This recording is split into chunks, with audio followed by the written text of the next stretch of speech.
ಕರ್ನಾಟಕದ ಚಿಕ್ಕಮಗಳೂರು ಜಿಲ್ಲೆ ಪವಿತ್ರ ತುಂಗಾ ನದಿಯ ತೀರದಲ್ಲಿರುವ ಶೃಂಗೇರಿ. ಇಲ್ಲಿ ಆದಿಶಂಕರರು ಸ್ಥಾಪಿಸಿದ ಮೊದಲ ಪೀಠವಿದೆ. ಅದೇ ಪೀಠದಿಂದ 3 ದೂರ ಈಗ ಹೊಸದಾಗಿ ನಿರ್ಮಾಣವಾಗಿರುವ ದಿವ್ಯ ಲೋಕವೇ ಶಂಕರಗಿರಿ. ಇಲ್ಲಿ ನಿಂತಿದೆ 32 ಅಡಿ ಎತ್ತರದ ಏಕಶಿಲಾ ಗ್ರಾನೈಟ್ನಿಂದ ಕೆತ್ತಿದ ಜಗದ್ಗುರು ಆದಿಶಂಕರಾಚಾರ್ಯರ ವಿರಾಟ್ ಮೂರ್ತಿ. ಕೇರಳದ ಕಾಲಡಿಯಲ್ಲಿ ಜನಿಸಿ 7ನೇ ವಯಸ್ಸಿಗೆ ವೇದ ಕಲಿತು ಇಡೀ ಭಾರತಕ್ಕೆ ಅದ್ವೈತದ ಜ್ಞಾನ ಬೆಳಗಿದ ಮಹಾಚೇತನವೇ ಇಲ್ಲಿ ಬೆಟ್ಟದ ಮೇಲೆ ಜೀವಂತವಾಗಿ ನಿಂತಂತೆ ಭಾಸವಾಗುತ್ತದೆ.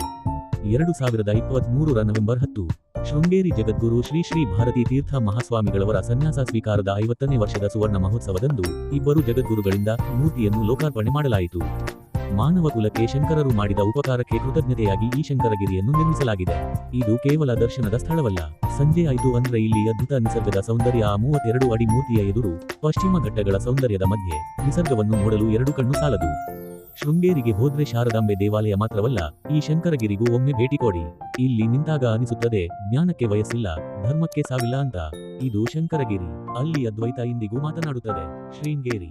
ಟೈಮಿಂಗ್ ಬೆಳಿಗ್ಗೆ 6 ರಿಂದ ಸಂಜೆ 7 ವರೆ.